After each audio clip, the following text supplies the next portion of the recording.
Terry, you've been very creative with how you kind of made your films recently, in particular with your short film, The Holy Family, haven't you? And also tell me a little bit about your latest film that you've been working on too. Zero Theorem, which we just finished, is the lowest budgets I've worked with since before Life of Brian. Wow. Yeah, so it's like I'm the first-time film director, the independent director, and what we have is a pretty extraordinary cast with Christoph Waltz playing the lead, and David Thewlis, Matt Damon, Ben Whishaw, Sanjeev Bhaskar, Peter Stormare, who probably forgot some of the others, who basically came in and worked for Zip for nothing.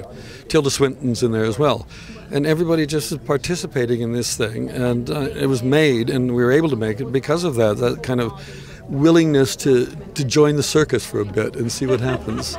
Now, have you seen the movie industry change over the years? Because we're here for the 15th year of the British Independent Film Awards. You've been in the film industry a little bit longer than that, haven't you? Have you seen it change? It's become boring, frankly.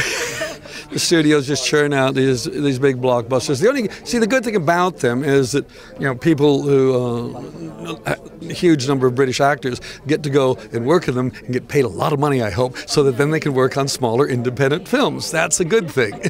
But other than that, I find it tedious now, the kind of films that are being made. I can tell you what's going to happen almost all the time. The whole point of cinema is to be surprised all the time, but not to be in a story that you don't know where it's going to go. The big ones seem to just have to reassure the audience by giving them the same baby food time and time again. It's just dressed up in more elaborate costumes, that's all. It's a chance for people to actually have, unique visions, unique ideas.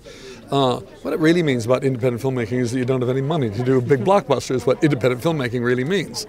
But at least hopefully they're, fresh ideas. The studios and the big films have become so factory-like, I was watching Seven Psychopaths last night in the cinema, and the trailers up to that, I thought, I've seen all those films a million times already. For the last 30 years I've seen the same stuff. That's what it feels like, and I think it's a really sad time, and that's why something like Seven Psychopaths is great. I mean, there's a completely fresh voice in Martin's writing. Is brilliant in his directing. So that's what it's about. I mean, listen, everybody's dependent on something, no matter how small your film is. It's whether it's your grandmother giving you the money or a French distributor giving you money. It's all the same. You have to beg and borrow, and hopefully you end up making something that you are proud of and you can take the blame for when it doesn't work, because that's part of the thing. It's not just having a good idea, it's carrying it through, and if it works, great. If not, get another job. And how about Johnny Depp getting back on that horse for Don Quixote? It's his horse. He's not on my horse. We shall see where this goes.